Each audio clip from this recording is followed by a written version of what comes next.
అసలెందుకు geysers అనేవి blast అవుతాయి? So, ఎలాంటి గీజర్స్ మనం యూజ్ చేయాలి? గీజర్‌ని వాడేటప్పుడు మనం ఎలాంటి సేఫ్టీ మెజర్స్ అనేవి తీసుకోవాల్సి ఉంటుంది? వివరాలు తెలుసుకుందాం. ఈరోజు మనతో పాటు ఉన్నారు టెక్నికల్ ఎక్స్‌పర్ట్ సూర్య గారు. సార్ నమస్తే అండి. సార్ ఈ మధ్య కాలంలో చూస్తే గీజర్‌లే మన ప్రాణాలను తీస్తూ ఉన్నాయి. సో, నిజంగా మన ఇంట్లో ఏదైనా మన ప్రాణాలను తీసే ఒక ఆయుధాన్ని పెట్టుకున్నామా అన్నట్లుగా కనిపిస్తూ ఉంది.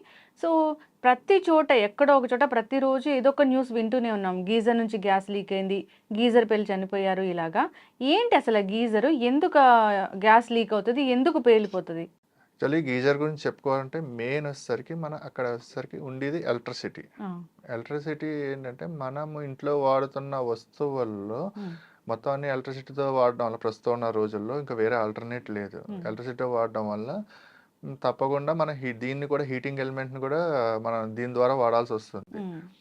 అండ్ దానివల్ల ఏమిటంటే ప్రస్తుతం ఉన్న రోజులలో మనం వచ్చేసరికి మామూలుగా స్విచ్చెస్ ఉంటాయి. ఇవన్నీ అవును. సేఫ్టీగా వాడుతూ అవును. ఉంటాం. అవును. ఇవన్నీ కూడా ఇన్సులేటర్స్. హ్మ్. అంటే ఇవి దీని ద్వారా కొంచెం షాక్ కొట్టి తీవ్రత తగ్గుద్ది. హ్మ్. అంటే షాక్ కొట్టినా కూడా వెంటనే హ్మ్. ఎస్కేప్ అయ్యే ఛాన్సెస్ ఉంటాయి. హ్మ్. కానీ అంటే గీజర్ ఏంటంటే అది గుడ్ కండక్టర్. మీరు ఓకే. వాటర్‌లోనే ఎలిమెంట్ ఉంటది. ఆ హ్మ్. ఎలిమెంట్ ఉండడం వల్ల దానివల్ల ఏ ఇన్సిడెంట్ జరిగినా ఆ! మీరు దాని నుంచి ఎస్కేప్ అయ్యే ఛాన్సెస్ అన్నది 100కి 100% ఉంటదనమాట. ఓకే. సో దానివల్ల చనిపోయే అవకాశాలు కూడా చాలా ఎక్కువుంటాయి. ఓకే. మిగతా వాటి ద్వారా ఏంటంటే ఒక 10% అయినా ఛాన్స్ ఉంటది. దీంట్లో ఆ 10% కూడా ఉండదు ఛాన్స్ హ్మ్. అండి. యెస్.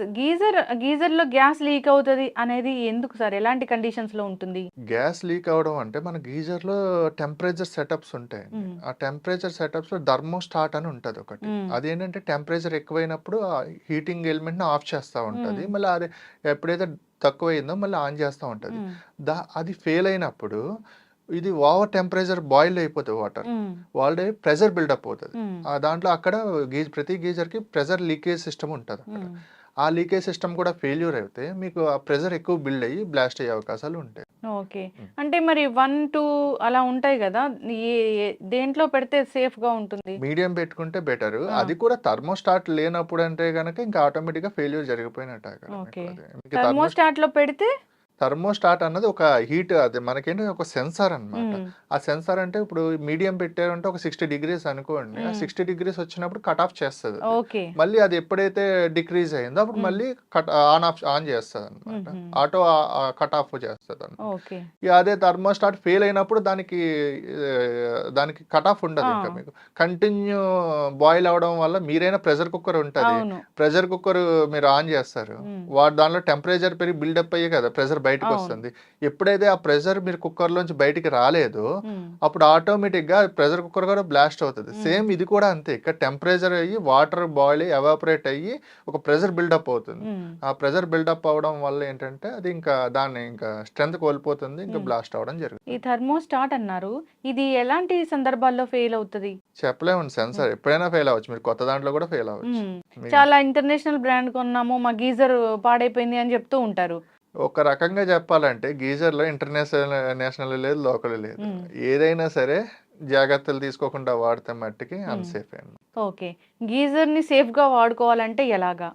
గీజర్‌ని సేఫ్‌గా వాడాలంటే మినిమమ్ టు మినిమమ్ ఒక 15-20 లీటర్స్ కెపాసిటీ ఉన్న గీజర్స్ తీసుకోవాలి. హ్మ్. ఇప్పుడు ఇన్‌స్టంట్ అని చెప్పి చిన్న చిన్నవి. వచ్చిన వాటర్ హ్మ్. వచ్చేస్తున్నాయి. కానీ అదేంటంటే మీరు వెళ్తారు, స్విచ్ ఆన్ చేసుకుంటారు. హ్మ్. షవర్ బాతో లేపోతే బకెట్‌లోనే ఫిల్ హ్మ్. చేసుకుంటారు.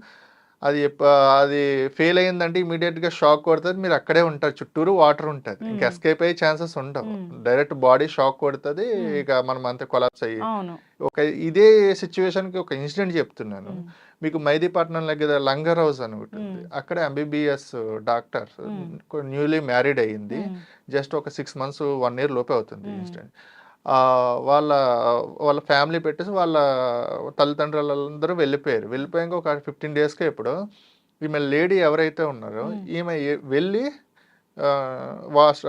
బాత్ చేస్తుంది. హెడ్ హ్మ్. బాత్ చేస్తుంది. చేస్తుంటే గీజర్ లోపల ఎలిమెంట్ ఓపెన్ అయిందనమాట. హ్మ్. ఓపెన్ అయ్యి స్పాట్ డెడ్. ఈ హ్మ్. ఈ మా వైఫ్ ఇంకా ఎంతసేపటికి రావట్లేదని చెప్పి భర్త వెళ్ళారు. హ్మ్. వెళ్ళి తలుపు గట్టిగా ఏం లాక్ అయింది, లాక్‌ని ఓపెన్ చేసుకొని వెళ్ళేసరికి అడుగు పెట్టేసరికి అక్కడ చుట్టూ వాటర్ సర్ఫేస్ ఏరియా అవును. ఉంటది.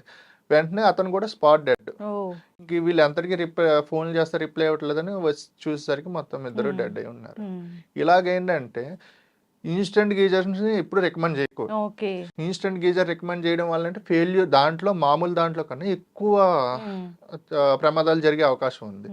ఈ 15-20 లీటర్ గీజర్ ఎందుకు రికమెండ్ చేస్తున్నామంటే ఈ 15-20 లీటర్ గీజర్స్ స్టోరేజ్ ఉంటుంది. 15-20 లీటర్స్ స్టోరేజ్ ఉంటుంది. మీరు బాత్కి వెళ్ళి ముందే దీన్ని హైలో పెట్టుకుంటారు, మీడియంలో పెట్టుకుంటారు, ఆన్ ఒక 5 మినిట్స్ ముందు 10 మినిట్స్ ముందు ఆన్ చేసుకుని మీరు వెళ్ళి ముందు స్విచ్ ఆఫ్ చేసుకుని వెళ్తే ఈ 20 లీటర్ స్టోరేజ్ ఉంటుంది. ఇనఫ్ ఒక పర్సన్కి 15-20 లీటర్స్ ఇనఫ్ బాత్కి. అంటే దాంతోపాటు కూల్ వాటర్ కూడా కొంచెం మిక్స్ అవుతుంది కాబట్టి నియర్లీ 30-40 లీటర్స్ మనకు వస్తుంది. ఒక బాత్కి 40 లీటర్స్ అన్నది ఇనఫ్ మనకి. దాని గురించి 15-20 లీటర్స్ రికమెండ్ చేస్తాను తప్ప లేకపోతే అది కూడా అన్రికమెండబుల్. ఓకే. ఏదేమైనా గీజర్ అనేది అంత సేఫ్ అయితే కాదు. అస్సలు సేఫ్ అంటూ ఏమీ అసలు గీజర్లో ఇంట్లో ఉన్న వస్తువుల్లో ప్రమాదకరమైనది గీజర్. గ్యాస్ సిలిండర్ కన్నా ప్రమాదం. గ్యాస్ సిలిండర్స్ అయినా బర్నింగ్ ఇవన్నీ అవి బయటికి ఎస్కేప్ అవడానికి ఉంటుంది, కానీ ఇది ప్రాణాలే తీసేస్తుంది గీజర్. ఎస్ అండి. సో అయితే గీజర్ ఖచ్చితంగా మస్ట్ అండ్ షుడ్ అయిపోయింది. సో ఈ గీజర్ ని ఎన్నాళ్ళకి ఒకసారి సర్వీసింగ్ చేయిస్తే మంచిది అంటారు? గీజర్ ని సర్వీస్ ఎవ్రీ 6 months కి 1 year ఒకసారి చెక్ చేయించుకుంటే బెటర్. కానీ అది ఎలా ఉంటది అంటే అక్కడ ఉన్న వాటర్ బట్టి కూడా ఉంటది. ఏమవుతుంది అంటే ఆ హీటింగ్ రాడ్ కి ఇది వచ్చేసరికి ఒక జంక్ కింద పెట్టేయడం, ఒక శుద్ధ లెవెల్స్ ఎక్కువ అయ్యి ఉంటాయి వాటర్ లో, అవి ఇవి పట్టేయడం, దాని వల్ల ఇవి ఖరాబ్ అవ్వడం.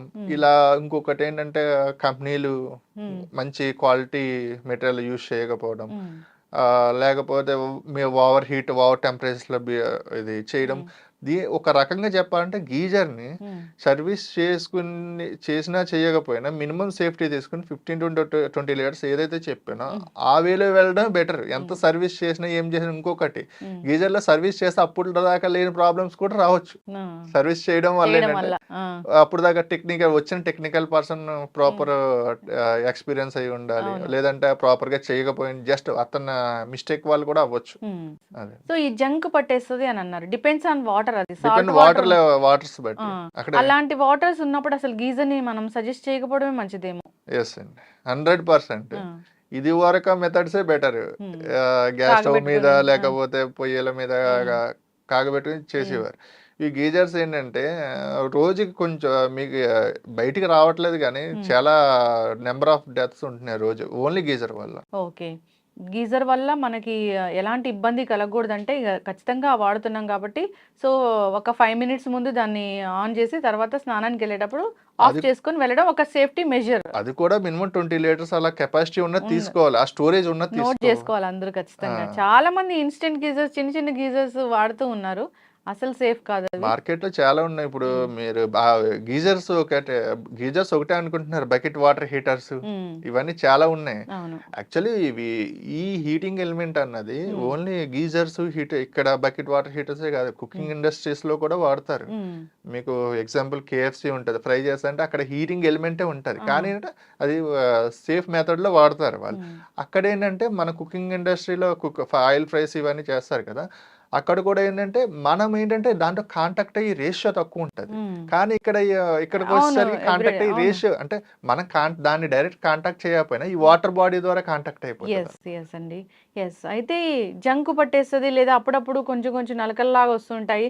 సో అలాంటప్పుడు ఈ ట్యాప్స్ అనేవి తిప్పినప్పుడు షాక్ కొడుతూ ఉంటుంది. అంటే దానివల్ల దీనికి ఏమైనా సంబంధం ఉంటుందా లేదా షాక్ కొట్టడం అనేది వేరేదా? మీకు ఇప్పుడు ప్రాపర్గా దాని గురించి చెప్పడానికి మీకు కానీ చూసే వాళ్ళకి కానీ మొత్తం అందరికీ చెప్పడానికి నేను ఒక డెమో తీసుకొచ్చాను. అంటే గీజర్ అంటే దాంట్లో ఏముంటుంది ఇవన్నీ తెలియదు. గీజర్ అంటే ఆన్ చేస్తున్నాం, హీట్ వాటర్ వస్తుంది, వాడుకుంటున్నాం అంతవరకే. కానీ ఇప్పుడు నేను ఎలాగుంది లోపల ఏంటి సిచ్యువేషన్ అన్నది ఒకసారి చూపిస్తాను. నేను ఒక దాంట్లో హీటింగ్ ఎలిమెంట్ తీసుకొచ్చాను. ఇది వచ్చేసరికి గీజర్ హీటింగ్ ఎలిమెంట్. మీకు గీజర్ హీట్ అవుతుందంటే ఇది ఒక్కటే, మిగతా మీకు అంత భారీ లెవెల్లో కనిపించేదంతా గీజర్ అది డమ్మీ. ఇది ఒక్కటే అండి. ఇది ట్యాంక్ లో ఉంటది అనమాట. ఇది వచ్చేసరికి ఇక్కడ పవర్ సప్లై ఇస్తారు. ఇక్కడ ఇది వచ్చేసరికి నికిల్ తో తయారవుతుంది. లోపల ఈ రాడ్ ఇది మధ్యలో ఉంటది అనమాట. దానికి మెగ్నీషియం ఆక్సైడ్ అని ఒక పౌడర్ ఉంటది. పవర్ మధ్యలోంచి ప్రవహిస్తుంది, మధ్యలో వచ్చేసరికి మెగ్నీషియం ఆక్సైడ్ ఉంటది. అంటే ఇది పైన కనిపించేదంతా కూడా ఇన్సులేటెడ్ మెటీరియల్, అదే మీకు ఇన్సులేషన్ అనమాట. ఆ షాక్ మనకు రాకుండా ఉండడానికి దీంట్లో ఇది ఇక్కడ నుంచి హీట్ జనరేట్ అవుతుంది. హీట్ ని మెగ్నీషియం ఆక్సైడ్ ద్వారా ఈ రాడ్స్ ద్వారా బయటకు వచ్చి వాటర్ ని బాయిల్ చేస్తారు. ఓకే. ఇది ఎప్పుడైతే ఇది ఇసరికి మెటల్ ఇది 0.5 mm 0.3 mm థిక్నెస్ తో తయారు చేస్తారు. ఈ పైప్ చూసారు ఇక్కడ, అవును, దీంట్లో థర్మోస్టాట్ పెడతారు ఈ రెండిట్ల మధ్యలో టెంపరేచర్ చెక్ చేయడానికి. ఈ టెంపరేచర్ ఇప్పుడు మీరు ఇందాక బ్లాస్ట్ అవుతుంది అన్నది దీని వల్లే అనమాట. ఇది ఫెయిల్ అవుతేనే బ్లాస్ట్ అవుతుంది. ఓకే. ఇది ఎప్పుడైతే ఇది ఈ రాడ్ ఉంది, ఈ రాడ్ ని మనం యూజ్ చేస్తా ఉంటాం, సంవత్సరాల తరబడి యూజ్ చేస్తానే ఉంటాం. మీరు ఏదైనా వస్తువు తీసుకోండి, మీరు ఏదైనా వస్తువు దానికి ఒక లైఫ్ అంటూ ఉంటుంది, షెల్ఫ్ లైఫ్ అంటూ ఉంటుంది. అది మీరు వాడగా మీకు క్లాత్ అయితే చిరిగిపోద్ది, మీకు మెటీరియల్ అయితే అరిగిపోతుంది, మెటల్స్ అయితే అరిగిపోతాయి. ఇది కాపర్తో చేసి ఉంటుంది, కాపరు, స్టీలు లేదా అల్యూమినియంతో. ఇవన్నీ కూడా మీకు వాటర్లో హై టెంపరేచర్స్ వల్ల ఎక్స్పెండ్ అవుతూ ఉంటాయి. ఎక్స్పెండ్ అయ్యి క్రాక్స్ వస్తూ ఉంటాయి. అండ్ వాటర్ లేకుండా ఆన్ చేసినా కూడా క్రాక్స్ వస్తూ ఉంటాయి. ఇవేమవుతుందంటే ఒక 6 months బాగానే పనిచేస్తుంది, 1 year బాగానే పనిచేస్తుంది, 2 years బాగానే పనిచేస్తుంది. ఆ తర్వాత అయినా సరే దీని లైఫ్ అయిపోయింది కదా. ఇప్పుడు గీజర్ ఆన్ చేసి స్విచ్ ఆన్ చేసుకుని వెళ్తారు, ఇది ఓపెన్ అయింది, దీని లోపలే పవర్ సప్లై ఉంది, పాజిటివ్ నెగిటివ్ పవర్ సప్లై ఎక్కడే ఇస్తున్నాం, దీని లోపల ఉంది. ఇది షాక్, ఇది ఎక్కడ ఉంటది, వాటర్ లో ఉంటుంది. మనం ట్యాప్ తిప్పేసరికి దాని ద్వారా మనకి వచ్చి మనం ఇంకా ఎటు ఎస్కేప్ అయ్యే ఛాన్సెస్ కూడా ఉండవు అన్నమాట. స్పాట్ ఇది అవుతుంది. ఎంత డేంజర్ అసలు. ఎస్, ఖచ్చితంగా అండి. అయితే ఒక 3-4 years మీరు చెప్పినట్లు 15 to 20 liters ఆఫ్ ఇది కొనుక్కుంటే ఒక 2-3 years మాత్రమే దాన్ని వాడుకోవచ్చు. అలా అని కాదు, 15 to 20 liters ది తీసుకుని కూడా నేనేమంటున్నానంటే, మీరు ఎప్పుడైతే బాత్కి వెళ్తారో ఆ బాత్కి ఒక 5 to 10 minutes ముందు ఆన్ చేసుకుని మీరు వెళ్ళే ముందు ఆఫ్ చేసుకుని మీరు ఎంజాయ్ చేయొచ్చు. నేను మొత్తం అవాయిడ్ చేయమని అంటలేదు, ఎందుకంటే అది కంపల్సరీ అయిపోయింది గీజర్ అన్నది. ప్రస్తుతం ఉన్న రోజుల్లో మనం దానికి తగ్గట్టు మన సేఫ్టీకి మనం చూసుకుంటూ జాగ్రత్తగా వాడుకుంటే ఏదైనా సేఫే. అసలు దాంట్లో ఏం గ్యాస్ ఉంటది, అది అంత ప్రాణాంతకమా? సనత్ నగర్ లో చూసాం, గ్యాస్ లీక్ అయి 3 చనిపోవడం జరిగింది. దీంట్లో గ్యాస్ లీక్ అవడం అంటూ ఏముండదు, గ్యాస్ సెపరేట్ గా ఏముండదు, ఓన్లీ ఈ హీటింగ్ ఎలిమెంట్ ఒక్కటే ఉంటది. దాంట్లో ఏం ట్యాంక్ ఉంటది, ఈ ప్రెజర్ బిల్డప్ అయి ఓవర్ టెంపరేచర్ అనేది వచ్చేస్తుంది. అది టెంపరేచర్ ఎక్కువ ఉండి, అంటే ఆ వాష్రూమ్ లో అక్కడ ఉండడం వల్ల అది హై స్ప్రెడ్ అవుతుంది, హై టెంపరేచర్ గా స్ప్రెడ్ అయ్యి కొంచెం వాళ్ళకి టెంపరేచర్ స్టీమ్ ఉంటది కదా, ఓవర్ స్టీమ్ వచ్చినట్టు ఇది కూడా హై టెంపరేచర్ రావడం వల్ల కొన్ని కేసెస్ లో వాళ్ళ బాడీ రెసిస్టెన్స్ బట్టి ఇట్లా బట్టి ఇబ్బంది అవ్వచ్చు. అయితే సార్, ఇప్పుడు గీజర్ ని ఫిట్ చేసే ప్లేస్ ఏదైతే ఉంటుందో దానికి కూడా ఏమైనా మెజర్స్ అనేవి ఉంటాయా? యాక్చువల్లీ గీజర్స్ అందరూ బాత్రూమ్ లో ఫిక్స్ చేస్తారు, అది కూడా ఒక 6 feet height, above 6 feet height లో ఫిక్స్ చేస్తూ ఉంటారు. యాక్చువల్లీ అది కరెక్ట్ ప్లేస్ కాదు. యాక్చువల్లీ ఎవరైనా అంటే ఇప్పుడు ఏంటంటే పాతవి ఉన్నాయి కాబట్టి ఫిక్స్ చేసేసుకుంటున్నారు. ఎవరైనా కొత్త కన్స్ట్రక్షన్ గా చేసుకునే వాళ్ళు అయితే కనుక దానికి సెపరేట్ గా మాయిశ్చర్ రాకుండా ఏమన్నా ఉన్న ప్లేస్ లో బయట ఒక బాత్రూమ్ కి అవుట్ సైడ్ ఏమైనా ఫిక్స్ చేసుకుంటే బెటర్. ఎందుకంటే గీజర్ లోపల పెడుతున్నారు, మీరు స్నానం హాట్ వాటర్ తో స్నానం చేస్తున్నారు, వాటర్ ఎవాపరేట్ అయ్యి ఆ ఎవాపరేట్ అయ్యింది మళ్ళీ దానికి గీజర్కే పడుతుంది. దాని ద్వారా ఎలక్ట్రిక్ షాక్ దాని ద్వారా కూడా వచ్చే అవకాశాలు ఉన్నాయి అన్నమాట. ఎందుకంటే ఇది ఎలక్ట్రికల్ స్ప్రెడ్, దానికి వాటర్ గుడ్ కండక్టర్. ఆ గుడ్ కండక్టర్ ఎందుకంటే స్ప్రెడ్ ఇప్పుడు వెళ్ళింది ఎవాపరేట్ ఇక్కడ పట్టుకుందంటే ఇక్కడ ఈ రెండు కలవచ్చు, షార్ట్ సర్క్యూట్ అవ్వచ్చు. అయితే బాత్రూమ్ లో హైట్ కూడా చాలా మెజర్ చేస్తూ ఉంటారు కదా, అంటే ఈ మధ్య కాలంలో ఏంటంటే బాత్రూమ్ లో కూడా సీలింగ్ చేయించడము, రకరకాల లైట్స్ పెట్టడం అలా చేస్తూ ఉన్నారు. అంటే హైట్ అనేది ఇంతనే ఉండాలి, సీలింగ్ ఉన్న దానికి ఉండొచ్చా లేదా? హైట్ అన్నది మినిమం వచ్చేసరికి అబౌవ్ 8 feet ఉంటే బెటర్. ఎందుకంటే అక్కడ వచ్చేసరికి మీకు ఎలక్ట్రికల్ ఏది వాడినా కానీ ఒక స్విచ్ బోర్డు ఉందంటే దానికి ప్రాపర్ మెజర్మెంట్స్ ఉంటాయి, ఒక గీజర్ వాడుతుందంటే దానికి ప్రాపర్ మెజర్మెంట్స్ ఉంటాయి, లైట్ ఉన్నదంటే లైట్, ఫ్యాన్ ఇవన్నీ డేంజరస్ కాదండి ఇప్పుడు. ఎందుకంటే మనం టచ్ చేసి హైట్ లో ఉంటాం. గీజర్ ఎందుకు డేంజరస్ అంటే మనం టచ్ చేసే హైట్ లో లేకపోయినా వాటర్ బాడీ ద్వారా మన దగ్గరకు వచ్చేస్తుంది సప్లై అన్నది, దాని గురించి గీజర్ డేంజర్.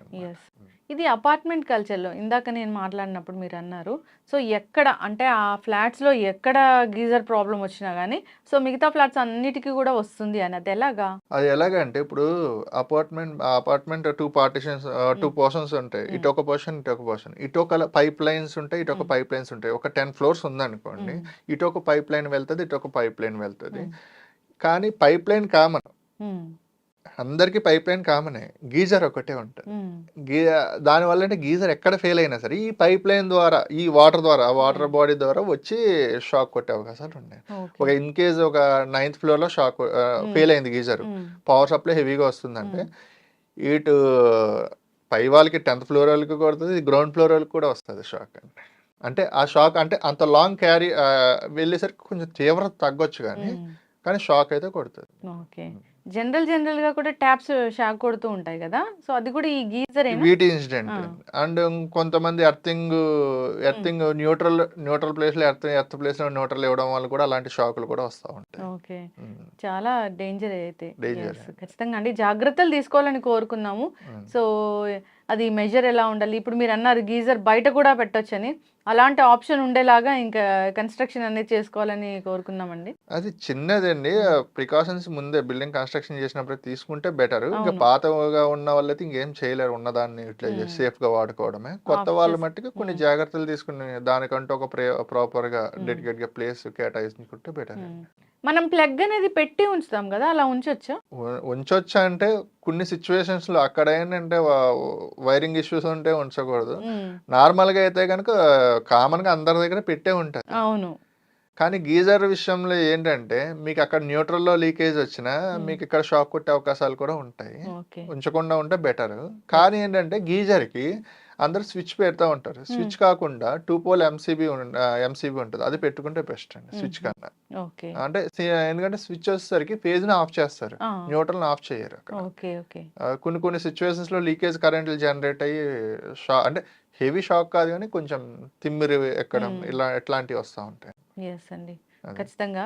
సో దీనికి స్టెబిలైజర్స్ అలాంటివి ఏమి ఉండవు కదా, సో ఎప్పుడైనా పవర్ ఎక్కువ వచ్చినప్పుడు అది ఏమైనా జరగడం అట్లా ఏమైనా ఉంటుందా? ఒక్కోసారి ఫ్లక్చువేట్ అవుతా ఉంటుంది కదా. దీనికి వచ్చేసరికి ఒకటేనండి, ఉమ్, ఏమున్నా కానీ సేఫ్టీయే ముఖ్యం ఉమ్, గీజర్ విషయంలో. మనం ఏంటంటే సేఫ్టీ తీసుకోండి ఏదో కాపాడుతుంది అన్నది కాదు, ఉమ్. మన జాగ్రత్తలో మనం ఉండడం ముఖ్యం. ఎస్, ఖచ్చితంగా అండి. ఉమ్. సో ముందు ముందు ఈ ఎలక్ట్రికల్ అండ్ ఎలక్ట్రానిక్స్ గురించి మరిన్ని వీడియోస్ అయితే చేద్దాము, అవేర్నెస్ అయితే కల్పిద్దాము ప్రజలకి. చక్కటి ఇన్ఫర్మేషన్ అండి.